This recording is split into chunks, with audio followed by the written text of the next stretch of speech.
있는데요. 그곳에 부부와 세 남매가 한 침대에서 그렇게 목숨을 그렇게 잃은, 숨을 거둔 일이 몇 년 전에 있었습니다. 당연히 이제 경찰들이 그 집을 이제 수색을 했겠죠. 그랬더니 그 침대 밑에 메타돈이라고 하는 독극물이 발견된 겁니다. 그래서 부부와 이 세 남매가 이 독극물을 마시고 자살을 한 것이로구나, 그렇게 결론을 내리게 되어졌죠. 근데 이렇게 자살을 했을 경우에는 이유가 있지 않겠어요? 그래서 이 식구들이 왜 자살을 했을까? 이유를 찾아봤어요. 근데 아무리 찾아봐도 특별한 이유가 보이지를 않았던 겁니다. 여러분, 우리나라에서도 이런 일이 일어나면 그 이유를, 원인을 찾아내잖아요.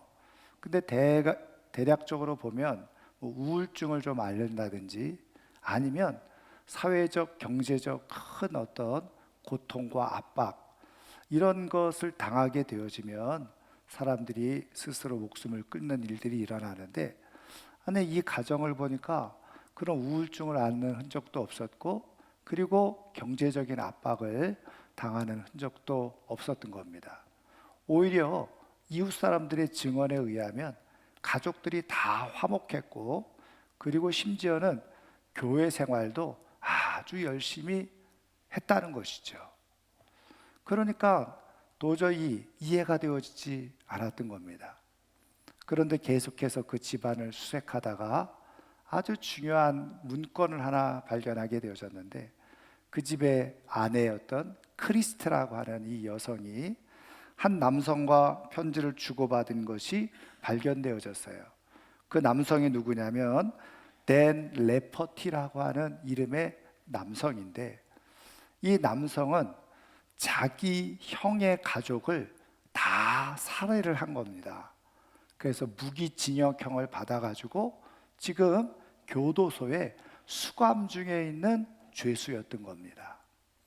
그래서 어떻게 된 일인가 추적을 해봤더니, 이제 이 범죄자 댄 레퍼티라고 하는 이 범죄자에 대해서 방송에 나갔잖아요.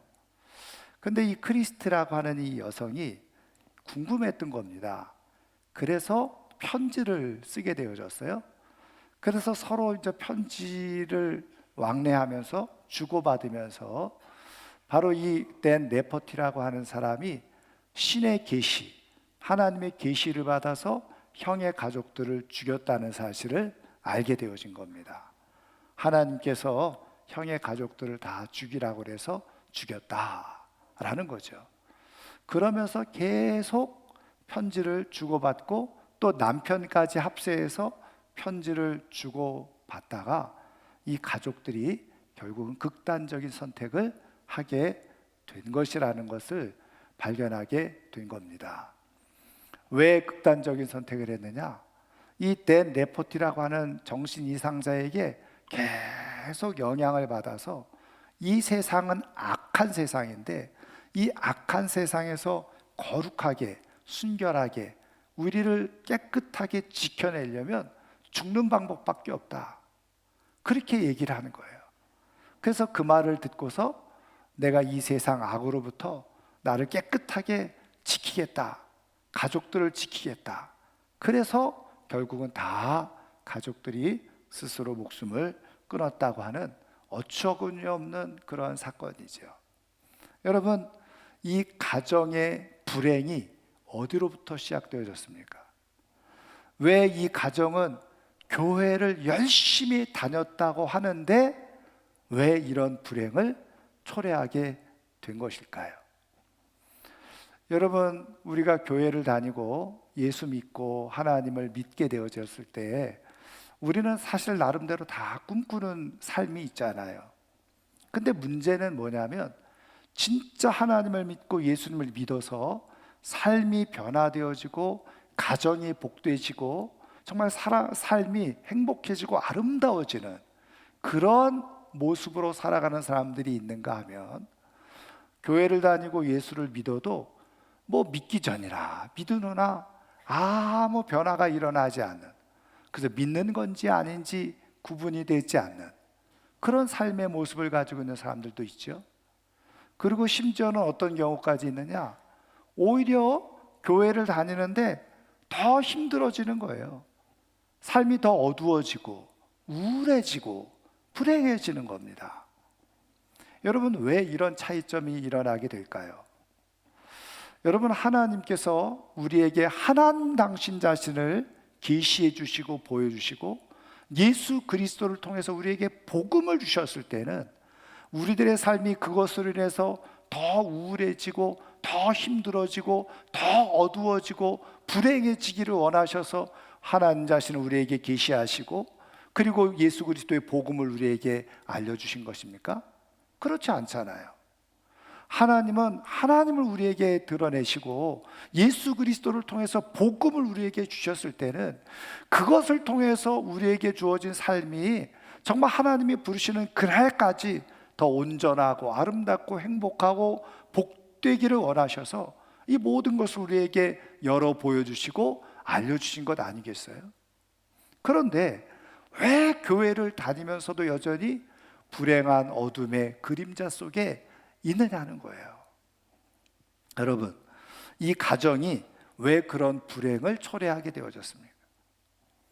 오늘 우리가 읽은 말씀 속에서 왜 우리가 교회를 다녀도 여전히 이 불행의 그림자 속에서, 어두운 그림자 속에서 있게 되어지는지, 그러면 정말 우리가 예수 믿고 복음 안에서 삶을 통해서 어떻게 하면 삶이 더 아름다워지고 복되고 행복해질 수 있는지, 오늘 우리에게 주신 말씀을 통해서 우리가 살펴보기를 원하는데요.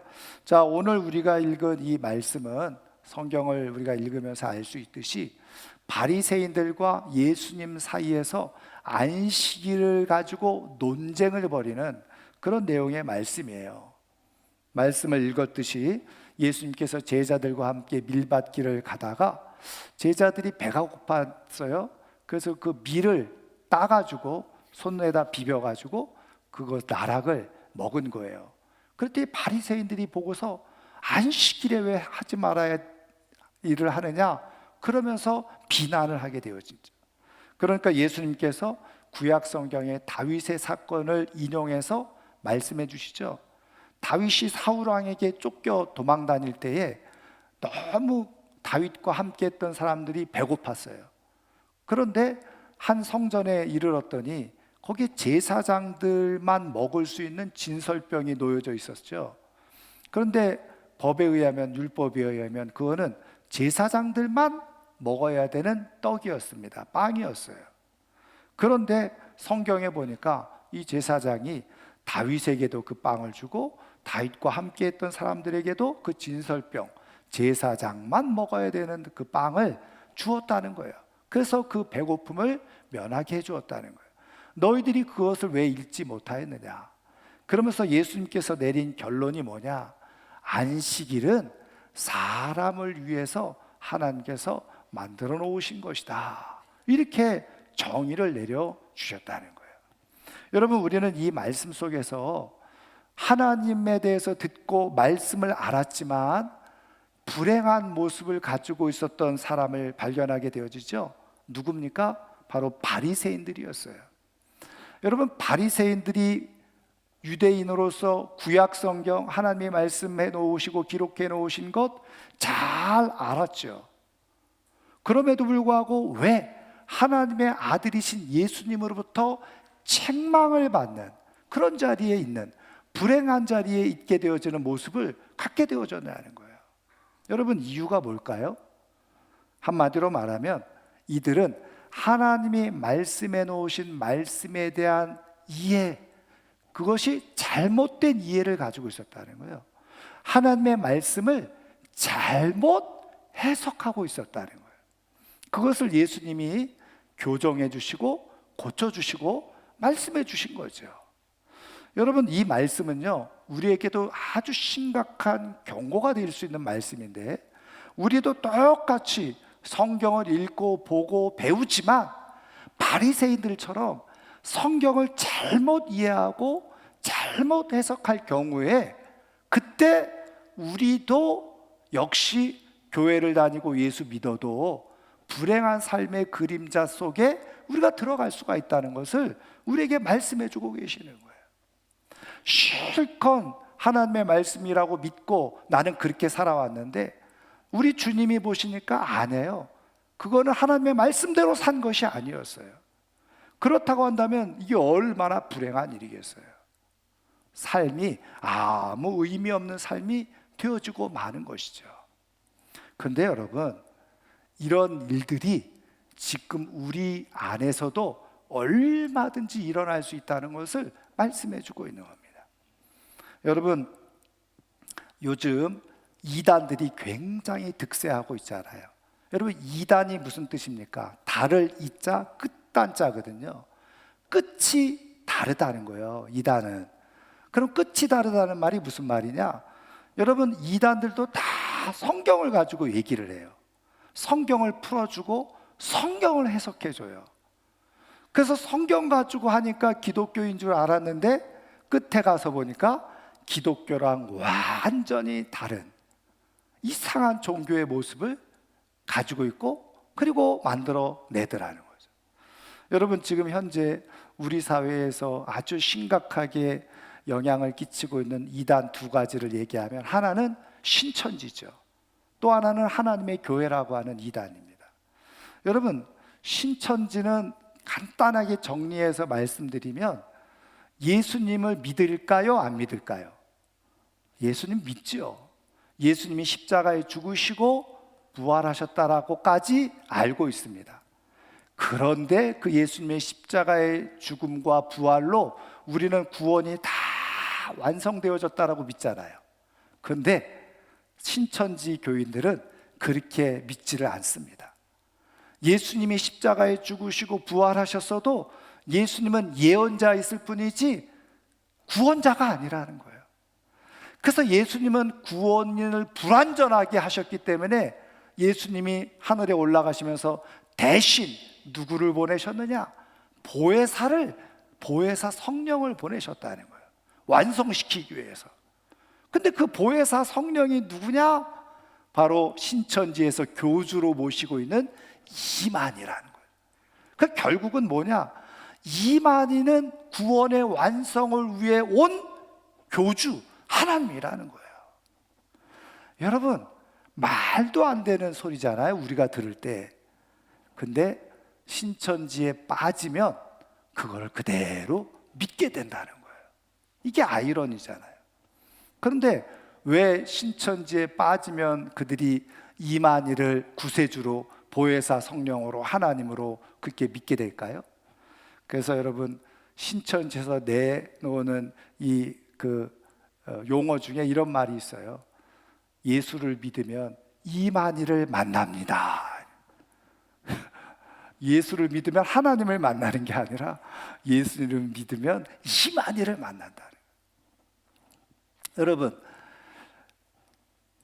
신천지에 들어가면요, 제일 먼저 성경 펴놓고 가르치죠. 그래서 성경을 하나하나 풀어줘요. 근데요, 거기에 빠져들어가는 사람들 얘기를 들어보면 다 이렇게 얘기해요. 이렇게 성경을 풀어주는 것을 듣도 보도 못했다. 왜? 우리가 그동안 열심히 교회 다녔는데 이런 걸 안 풀어줬냐? 제가 정답을 말씀드릴까요? 그게 잘못된 해석이니까 성경을 그렇게 풀지 않은 것뿐이에요. 근데 그게 신기하다는 거예요. 거기에 빠져들어가요. 근데 여러분, 처음부터 이만희가 구세주입니다, 이만희가 하나님입니다, 그러면은 사람들이 믿을까요? 안 믿을까요? 안 믿죠. 당연히 말도 안 되는 소리잖아요. 그런데 성경을 풀어가면서 이게 맞죠? 네, 이게 맞죠? 그러면서 고개를 끄덕끄덕 하면서 따라가다 보면 어느새 이만희가 보혜사가 되고 하나님이 되어지는 그런 논리를 만들어 놓은 거예요. 그러니까 네 그렇게 따라가다 보니까 어느새 이만희가 구세주 맞죠? 하나님 맞죠? 그렇네요. 이렇게 된다는 거예요. 그래서 여러분, 신천지에 있던 분이 나와가지고 이 신천지의 이 성경 해석 방법을 아주 적나라하게 얘기해주는 그 노래가 있다는 거예요. 그게 뭐냐? 원숭이 똥구멍은 빨개. 아시죠? 한번 해볼까요? 원숭이 똥구멍은 빨개. 빨개하면 사과. 사과는 맛있어. 맛있으면 바나나. 바나나는 길어. 길면 기차. 기차는 빨러. 빠르면 비행기. 비행기는 높아. 높으니까 백두산. 이렇게 나오죠. 그래서 원숭이 똥구멍이 백두산이 돼버린 거예요. 근데 원숭이 똥구멍이 백두산이야 그러면 야, 말도 안 돼 이렇게 얘기하죠. 근데 하나하나 잘라서 보니까 원숭이 똥구멍이 빨개. 빨간 거는 사과지. 아, 맞지. 빨가니까 사과지. 사과 맛있잖아. 그 맛있는 게 뭐 있어? 바나나지. 여러분, 이렇게 풀어가니까 맞네 맞네 맞네 하다가 원숭이 똥구멍이 백두산이 돼버려요. 그런데 우리가 들어보면 말도 안 되는 소리잖아요. 그런데 그들에게 들어가서 성경 해석과 풀이를 들어보면 그렇게 끌려가다가 나중에 이만희를 구원자로 하나님으로 그렇게 고백하게 되고 믿게 되어지고 그렇게 인정하게 되더라고요. 그래서 저는 이게요, 우리가 이성적으로 상식적으로 말도 안 되는 것처럼 듣잖아요. 근데 거기에 빠져들어가는 사람 이해가 안 되죠. 수십만 명이 그렇게 빠져들어가 있는데, 그리고 자기의 전 재산을 다 거기에다가 들이잖아요. 가정이 파탄나든 말든. 그래서 성경에 보니까 그 이유를 말씀해 주고 있어요. 성경에 보니까 미혹의 영이 있다는 거야. 미혹의 영에 사로잡히면 진리를 분별하지 못하는 거예요. 그래서 그냥 그게 진리인 줄 알고 빠져들어가는 거예요. 여러분, 지금 악한 사단 마귀가 미혹의 영으로 우리를 진리 가운데 있지 못하도록 계속 유혹하고 있는 세상 가운데 우리가 있다는 거예요. 그러니까 여러분, 이단들은 성경을 똑같이 얘기하는 것처럼 보이지만 성경을 어떻게 해요? 자기네 방식대로 해석을 하는. 그러다 보니까 결국은 불행을 자초하게 되어지는 거예요. 여러분, 최근에 또 아주 크게 대두되고 있는 이단 중에 하나님의 교회, 이름도 멋있어요. 하나님의 교회. 여러분, 하나님의 교회의 아주 중요한 교리 두 가지를 제가 말씀드리면, 하나는 뭐냐면 안식일, 우리가 성경에 말하는 안식일은 토요일이라는 거예요. 그래서 안식일을 지켜야 된다. 그 굉장히 성경적인 것처럼 보이잖아요. 그래서 토요일 날 그들은 모여서 예배를 드립니다. 안식일을 지키라고 했으니까. 그러니까 이제 혼동이 되죠. 그런데 아주 중요한 문제가 뭐가 있냐면 그들은 하나님 어머니를 믿어요.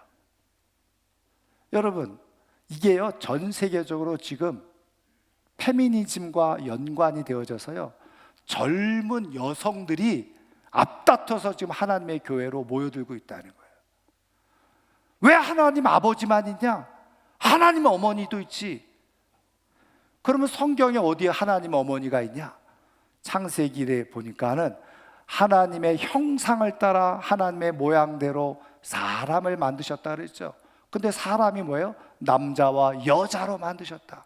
하나님의 형상과 모양대로 사람을 주셨는데 그 사람이 남자와 여자로 있으니까 하나님의 형상에는 여자도 있다는 거예요.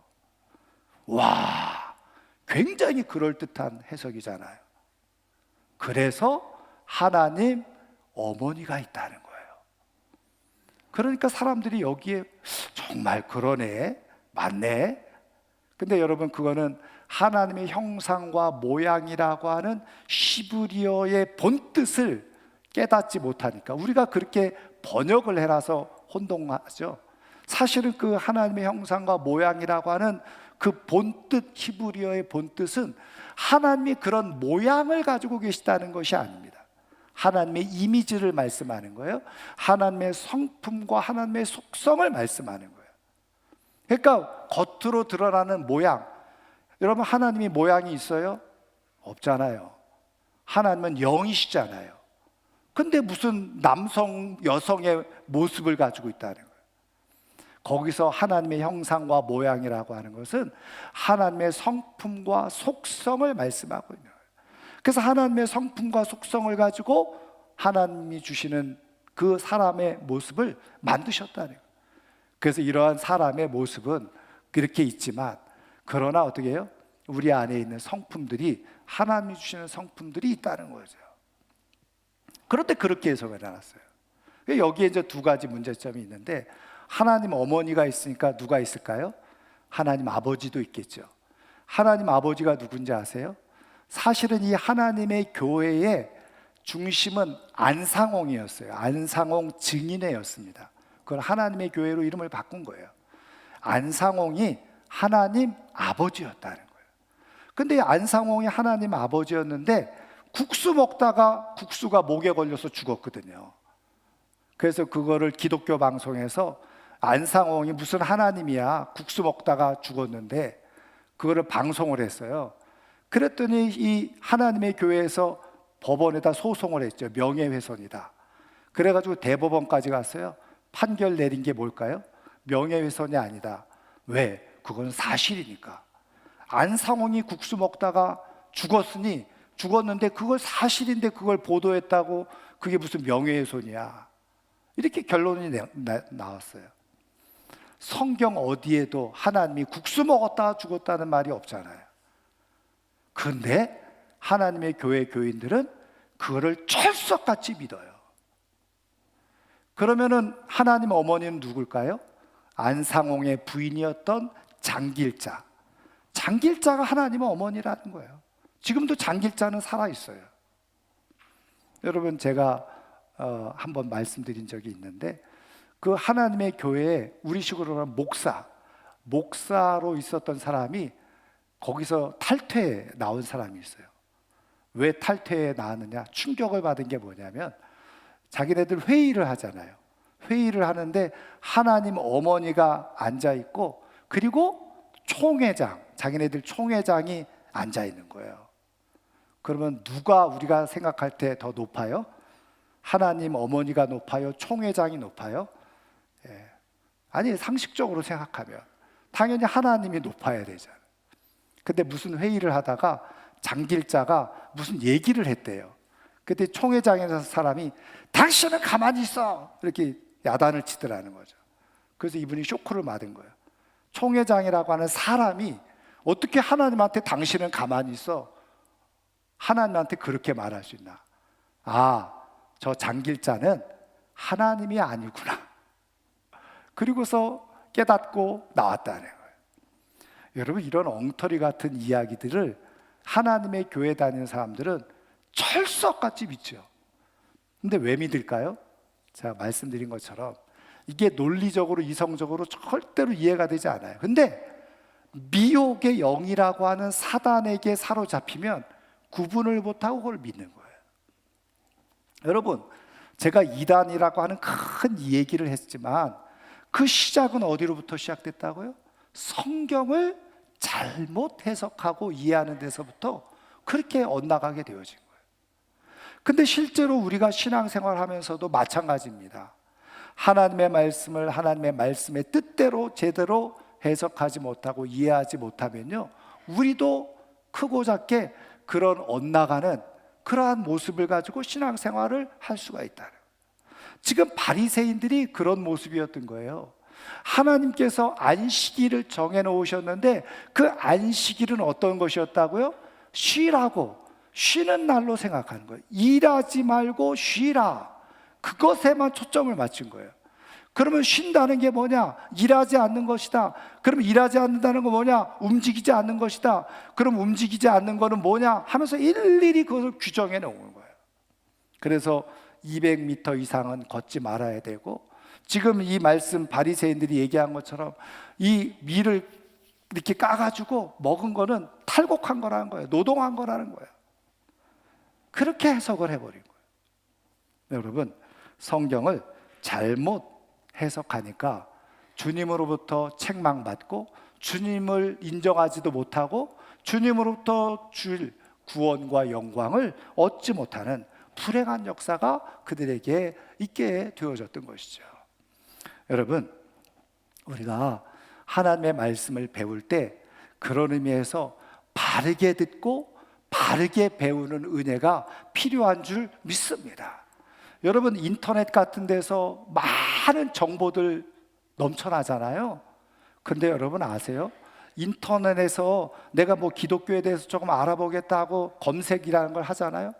그러면 제일 먼저 앞에 뜨는 게 뭔지 아세요? 다 이단들이 만들어 놓은 거예요.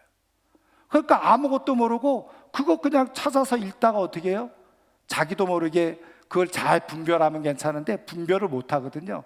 그래서 미호경에 확 사로잡히면 벌써 자기가 잘못된 길로 가게 되어지는, 불행의 그림자를 끌어안는 그런 일이 일어나게 되어져요. 그러면은 이단들은 왜 그렇게 하느냐? 사람들이 뭐 궁금하면 검색하는 걸 알고요. 여러분, 거기에 제일 먼저 뜨는 방식이 뭔지 아세요? 조회수가 많으면 제일 먼저 떠요. 그리고 거기다가 업체에다 돈을 주고 우리 거를 제일 먼저 뜨게 만들어 주세요. 그럼 그렇게 뜨는 거예요. 알고리즘을 그렇게 만들어 놨어요. 그러면은 돈을 주든지 아니면은 자기네들끼리 수십만 명이 막 거기다 접속을 해서 조회수를 높여놔요. 그러니까 어떻게 되는 거예요? 이단들의 글이 제일 먼저 뜨는 거예요. 근데 그걸 분별하지 못하죠. 여러분, 인터넷을 잘못 검색해서 미혹당하는 일이 없기를 주님의 이름으로 축원합니다. 여러분, 최근에요, 프랑스의 물리학자인 에티엔 클랭이라는 사람이 자기 트위터에 사진을 하나 올렸어요. 제가 그래서 여러분들에게 그 트위터에 올린 사진을 한번 보여드리겠습니다. 여러분들이 이미 언론을 통해서 보신 분들도 계시겠지만, 이분이 세계적인 물리학자입니다. 뭐라고 저기다 트윗을 올렸냐면, 제임스 웹이라고 하는 천체 망원경 있잖아요. 최근에 그래서 새로운 은하의 발견해서 막 사진이 많이 나오잖아요. 제임스 웹으로 찍은 별의 모습이라고, 은하의 모습 중에 하나라고, 그러면서 얼마나 신비로우냐, 얼마나 멋있느냐 하고 글을 올린 거예요. 그랬더니 거기에 당연히 그냥 수천 명, 수만 명이 글을 올리죠. 댓글을 쓴 거예요. 와, 역시 별이 아름답네요. 멋지네요. 화려하네요. 야, 역시 우주는 멋있어요. 막 댓글을 올렸어요. 근데 며칠 지나지 않아서 저거를 내렸죠. 왜 내린지 아세요? 저것은 우주의 사진이 아니라 스페인산 소세지를 잘라가지고 그걸 사진 찍어가지고 올린 거예요. 얼마나 웃깁니까? 그걸 사람들은 보고, 와, 우주네, 별이 이렇게 생겼구나. 그래서 이 사람이 왜 그렇게 했느냐, 이렇게 일침을 놓았죠.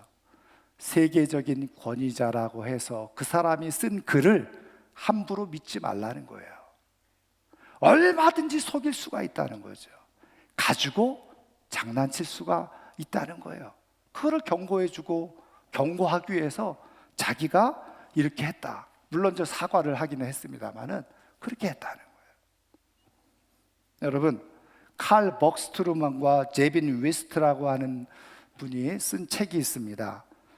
콜링 불쉿이라고 하는 책이에요. 원어는 제가 그 책을 이렇게 보는데, 이게 콜링 불쉿이라는 말이 우리나라 말로 번역을 하면 헛소리라는 말이에요. 그리고 조금 더 심하게 번역을 하면 개소리라는 말. 그래서 콜링, 다시 말하면 헛소리라고 불려지는 것. 근데 이분이요, 칼 벅스트룸이 대학교에서 요거를 강의를 했던 것을 책으로 펴낸 겁니다. 그래서 우리나라에서는 이거를 뭐라고 번역을 했냐면 똑똑하게 생존하기라고 번역을 했어요. 얘기는 간단합니다. 지금 사람들이 알고 있는 수많은 정보들이 있잖아요. 전문가들이라고 해서 말해놓은 많은 것들, 데이터 통계라고 해서 말했던 많은 것들이 대부분 다 헛소리라는 거예요. 믿을 게 없다는 거예요. 여러분, 헛소리 세상에, 우리식으로 표현할까요? 가짜 뉴스 세상에 우리가 살아가고 있다는 거예요. 그러면 똑똑하게 살려면 분별할 줄 알아야 된다. 그 얘기를 이 책에다가 써놓은 거예요. 통계적으로 말하는 것, 뭐 의학적으로 과학적이라고 말하는 것, 그런 것 중에 헛소리가 불시시 엄청나게 많다는 거예요. 여러분, 실질적으로 우리나라에서도 몇 년 전에 그런 일이 있었잖아요. 광우병 사태, 미국 소고기 먹으면 머리가 그냥 구멍이 나고 이상해진다 그래가지고 그때 나라가 다 뒤집어졌잖아요. 연예인들도 그렇고 뭐 애기 유모차 데리고 나와서 막 시위하고 나라 다 뒤집어지는 줄 알았잖아요. 제가 이런 말씀 드리면 그렇지만 소고기 얼마나 맛있게 먹고 있어요. 그래도 사람들은 뭐예요? 그런 일을 반복하고 있다는 거예요. 지금도 반복하고 있어요. 잘못된 정보를 진리처럼 생각하고 그거를 계속 받아들이면서, 여러분, 광우병 사태 이후에 누가 거기에 대해서 잘못을 인정했습니까? 온 나라를 다 뒤집어 놓고 그것 때문에 우리나라의 경제적으로 수십조 원의 피해를 입었는데 누가 거기에 대해서 책임집니까? 여러분, 성경을 통해서 하나님이 말씀해 주시는 게 뭔지 아세요? 나는 그런 줄 몰랐어요. 나는 그거 잘 몰랐는데요. 다 소용없다는 거예요. 여러분, 내가 분별하지 못하면 내 인생이 헛된 인생이 되어져요. 하나님의 말씀을 제대로 알지 못하면 실컷 믿고 불행의 그림자 속에 살아갈 수밖에 없는 거예요. 하나님은 우리 인생이 그렇게 되기를 원하지 않는 거예요. 그래서 오늘 이 안식일 논쟁을 통해서 하나님은 우리에게 말씀해 주고 계시는 거예요. 그러면 여러분, 왜 바리새인들은 이렇게 해석을 했을까요? 왜 이렇게 잘못된 해석을 했을까요? 여러분, 바리새인들은 문자적으로 성경을 해석을 했어요. 여러분, 당연히 문자적으로 성경을 보는 게 기본이에요. 문자의 뜻을 알아야지 이해를 할 수 있으니까. 그런데 하나님께서 성경을 주신 목적, 더 중요한 것은 뭐냐면 문자 이면에 하나님께서 왜 이 말씀을 하셨는지, 하나님께서 왜 이 성경을 이렇게 기록하게 하셨는지, 하나님의 마음과 하나님의 뜻과 하나님의 의도, 하나님의 심정을 아는 게 더 중요하다는 거예요. 여러분, 예를 들면 부모가 자녀들이 뭐가 잘못했어요. 그래서 마음이 상해가지고 화를 냈어요. 너 당장 집에서 나가! 여러분, 나가라는 말입니까? 나가지 말라는 말입니까? 말은 나가! 이렇게 했잖아요. 너 집에서 나가! 그렇게 할 거면 집에서 나가! 그런데 나는 부모님 말씀에 잘 순종하니까 나갑니다. 그러면 잘 순종하는 거예요? 부모의 마음을 정확하게 헤아린 겁니까? 아니죠. 부모님이 그렇게 말하는 의도는 뭐예요? 야, 좀 제대로 좀 해라. 이런 의미가 거기에 담겨져 있는 거잖아요. 너 그렇게 하면 너 잘못되니까 제대로 좀 해라. 그거를 조금 강하게 표현하니까 나가. 여러분, 남자와 여자 사이에 여자들이 말하는 거를 잘 남자들이 이해를 못하죠. 저도 그런 사람 중에 한 사람이에요. 여러분, 여자들이 말하는 거를 남자들이 이해를 못하면 어떻게 될까요? 오해를 하는 거죠. 그리고서 잘못된 행동을 자꾸 하는 거예요. 여러분, 언어라는 게 그래요. 그래서 더 중요한 것은 뭐냐면 이렇게 말씀하시는 의도, 뜻, 왜 하나님은 어떤 마음으로 이 말씀을 하신 걸까? 그 하나님의 마음을 잘 깊이 헤아리는 게 중요하다는 거예요.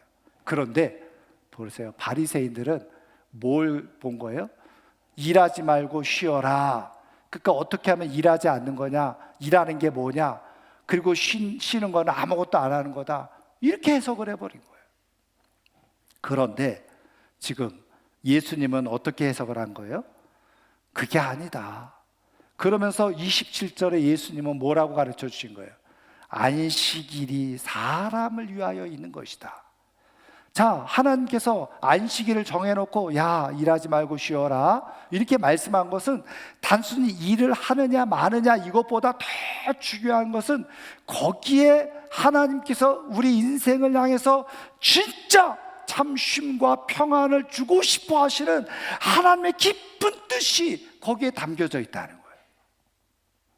그러니까 일하느냐 안 하느냐 이것보다 더 중요한 것은 하나님께서 그 안식일을 통해서 우리에게 축복해 주고 싶어 하시고, 안식일을 통해서 우리에게 평안을 주고 싶어 하시고, 안식일을 통해서 우리에게 더 큰 기쁨을 주고 싶어 하시는 하나님의 마음이 거기에 담겨져 있어요. 그러니까 야, 너희들이 안식일을 잘 지켜라 그렇게 말씀하는 거예요. 여러분, 그래서 본질은 어디에 있느냐? 안식일은 하나님의 사랑의 표현인 것이에요. 그래서 그 안식일이 누구를 위해서요? 사람을 위해서 하나님이 만들어 놓으셨다는 거예요. 그러니까 여기서 또 오해하기 쉬운 것은요, 그러면 내가 하고 싶은 대로 마음대로 하면 되는 것 아닌가? 왜? 안식일이라는 게 사람을 위해서 있는 거라고 한다면 그러면 내가 뭐 하고 싶은 대로 하면 되나? 그래서 그렇게 또 오해할 수 있는 사람들이 있어서 예수님이 28절의 말씀에 한 번 더 해주시죠. 자, 28절, 이러므로 인자는 안식일에도 주인이니라. 여러분, 왜 예수님께서 이 말씀을 덧붙여 주셨을까요? 간단합니다. 이런 얘기예요. 자, 하나님께서 사람들을 위해서 안식일을 만들어 놓았는데 그 사람들을 위해서, 다시 말하면 안식일을 통해서 사람들이 평안을 얻고 위로를 얻고 기쁨을 얻고 하나님이 준비하신 축복들을 얻도록 하나님이 정해 놓으셨는데, 그러면 그 안식일을 잘 지키는 게 뭐냐? 안식일의 주인은 예수님인데, 주인이 예수님이니까 주인의 뜻대로 안식일을 지켜야 되는 거예요. 그럼 예수님은 뭐예요? 바로 예수님이 뜻하시는 것, 뜻하시는 대로 내가 안식일에 있어야 되는 거예요. 그러면 예수님은 안식일에 어떤 자리에 우리에게 있기를 원하시는 거예요? 당연히 예배의 자리에 있기를 원하시는 거죠. 그러니까 예수 그리스도께서 우리의 구원을 위해서, 또 우리의 그 풍성함을 위해서 예수님께서 십자가에서 죽으시고 부활하셨는데, 그래서 예수님이 안식일의 주인인데 예수님 안에 있고 예수님의 뜻하는 곳에 우리가 있게 되어질 때 비로소 사람들은 하나님이 정하신 참된 안식일을 지키는 것이요, 거기로부터 하나님이 주시는 풍성한 은혜가 나타나게 되어진다는 거예요. 그냥 문자적으로 일하지 않고 아무것도 안 하고 가만히 쉬는 것이 안식일이 아니라 예수 그리스도께서 뜻하시는, 이 주일의 주인이신 예수 그리스도께서 뜻하신 그 자리에서 그것을 구하는 거죠. 그래서 예수님이 마태복음 11장 28절에 뭐라고 말씀하셨어요? 수고하고 무거운 짐 진 자라 다 내게로 오라, 내가 너희를 쉬게 하리라. 다시 말하면 우리에게 참된 안식은 어디 있느냐? 예수 그리스도께서 말씀하시는 자리에 있을 때, 그때 우리는 참된 안식과 평안을 얻고 하나님이 주시고자 하는 안식일을 통해서 약속해 주시는 복을 누리면서 살아갈 수가 있다는 거예요. 단순히 일을 하느냐 안 하느냐 그게 중요한 것이 아니라, 내가 오늘 지금 이 주일에 예수님께서 나에게 원하시는 자리에 있느냐는 거예요. 여러분, 교회에 왔어도 예수님이 원하는 그런 마음을 가지고 예수님 앞에 있는 것하고, 예수님과 상관없이 내가 그냥 교회에 왔다 갔다 하는 것하고 상관이 없는 거죠. 하나님은 우리의 인생을 복음 안에서 복되게 해주기를 원하십니다. 안식일은 하나님의 사랑의 표현이에요. 그래서 안식일을 통해서 하나님께서 우리에게 많은 것을 주고 싶어 하세요.